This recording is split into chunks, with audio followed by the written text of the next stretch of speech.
The music business is very, very, very competitive. I know some of you are going to go into the business of music, but for those of you that are going to be in the music end of it, it's very, very competitive. And whatever you do, you really want to, the phrase, you get the biggest bang for your buck. We came up with this in the truck. You get the biggest bang for your buck if you buy this, right, kind of thing. Well, if you want to get the biggest buck for the bang, you want to get the most money you can for what you do. You really have to really pay attention to that. So you want to make everything look as simple to the person that's hiring you as possible. You don't want to, go, well, I don't know if we can do that or anything like that. Oh yeah, okay, just and do it, right? You gotta have a studio at home. Yeah, we can record it. Yeah, we can do it tomorrow. Absolutely, just come on over, right? If you don't have a studio at home, you can't do that. It's really, really, really important, and you'll learn how to charge for your stuff as you go. There, you can't just say I'm going to charge, $500 to do this and then $200 to do that or whatever.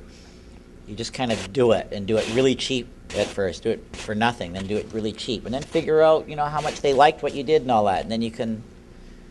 That's how you get the biggest buck for the bang because you're the one that's playing the drums and making the bang.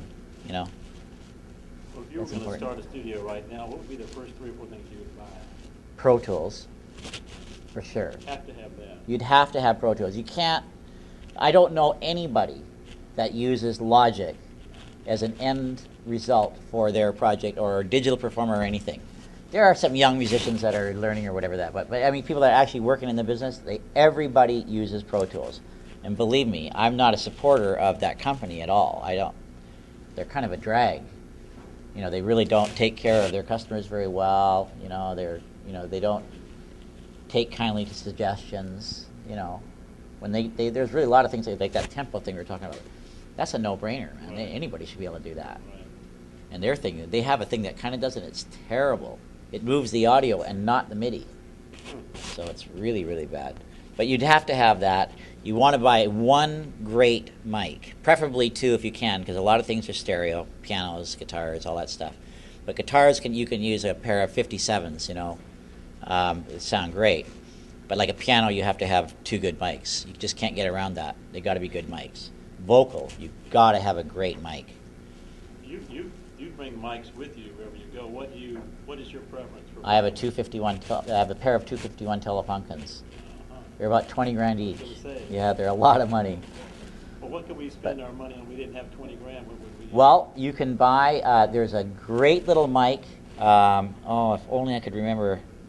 It's a fabulous mic. It's a poor man's 251, I think. I've got one that I use if I'm up in Canada and I don't have that mic with me. I'll use it for backgrounds, and it's unbelievable. And it is made by Telefunken, and it's about that big. It's about that round. I think is it a 403 or 401? I can't remember the name. I'll email it to you so that you can tell everybody. But do you find that a good mic will sound good for every singer?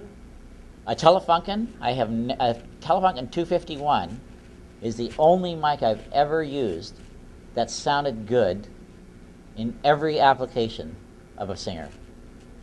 I have never found a person that they didn't go, wow. Not one person.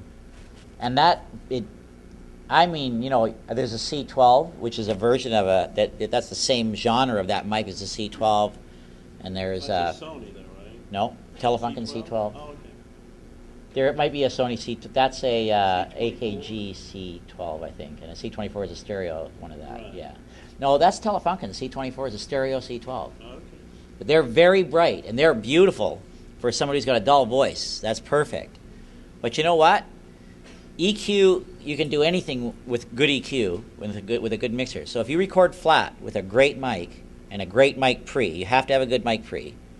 I use a Mastering Labs mic pre, but there's lots of good ones out there. If you record that flat without doing anything to it, when you mix, you're covered. You don't have to worry about